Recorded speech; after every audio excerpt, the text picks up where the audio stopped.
suis Caroline Fayet, je suis dirigeante du cabinet Boléro et auteure de L'art de la guerre digitale. Notre métier chez Boléro, c'est de comprendre le processus de décision de l'internaute, savoir comment il se forge une opinion ou il adopte un comportement. Et c'est par la compréhension de ces processus qu'on va aider les entreprises à bâtir leur stratégie digitale. La finalité de tout ça, c'est le leadership digital, comment on domine son marché.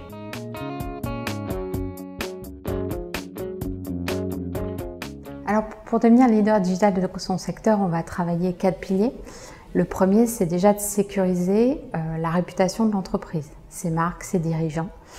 Est-ce que quand on les cherche sur Internet, on contrôle justement, on maîtrise leur présence digitale? Deuxième conseil, c'est faire en sorte d'être le référent de son secteur. Vous êtes dans l'assurance, vous êtes dans le BTP, vous êtes dans la santé. C'est faire en sorte que les internautes qui cherchent des solutions, qui cherchent des réponses, eh bien, vous soyez incontournable par votre présence digitale sur les parcours de ces clients ou de ces parties prenantes. Troisièmement, ça va être du coup l'influence. L'influence, c'est faire en sorte que on ait finalement marginalisé nos détracteurs mais aussi amplifier nos ambassadeurs, faire en sorte que on ait des alliés, des ambassadeurs clients, employés qui reprennent nos messages et les font rayonner sur Internet. Quatrième conseil, c'est la préférence dans l'expérience utilisateur, faire en sorte qu'on ait la meilleure expérience client. Et là, peut-être qu'à travers des insights qu'on va collecter, on innove aussi bien sur nos produits que sur nos services pour être la marque préférée de nos utilisateurs. Là, on travaille un petit peu plus le long terme.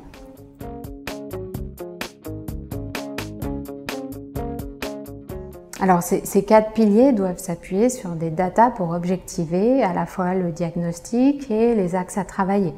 La réputation, évidemment, c'est faire l'état des lieux de ce qui se dit sur la marque et sur ses dirigeants sur Internet. La performance sur les parcours, il faut avoir modélisé ces parcours, il faut analyser quelle est notre part de voix, notre capacité à occuper le terrain.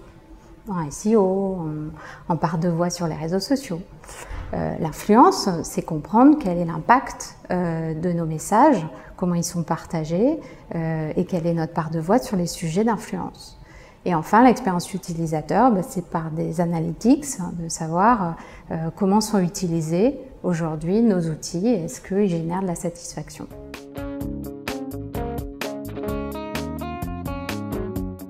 Ce qui est génial avec cette approche data-driven, c'est qu'on travaille à la fois la performance digitale court terme de notre présence digitale. On fait en sorte que les produits et services d'aujourd'hui soient plus visibles, plus utilisés. Mais en même temps, la collecte d'insights et ce qu'on va appeler les irritants, les sources d'insatisfaction de nos clients, c'est aussi préparer demain les produits et services de demain. Et donc le risque de se faire ubériser.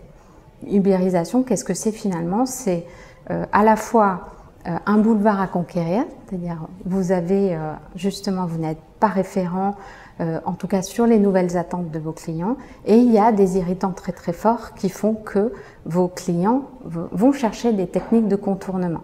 Donc l'optimisation d'une présence digitale et la collecte d'insights pour comprendre les aspirations irritantes de nos clients, eh bien c'est se prévenir du risque d'ubérisation.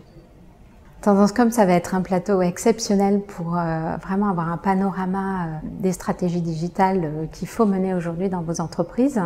Sur ma session, on aura vraiment des conseils méthodologiques, pas à pas, de la construction d'une présence digitale, de ce qui performe in fine dans son écosystème digital.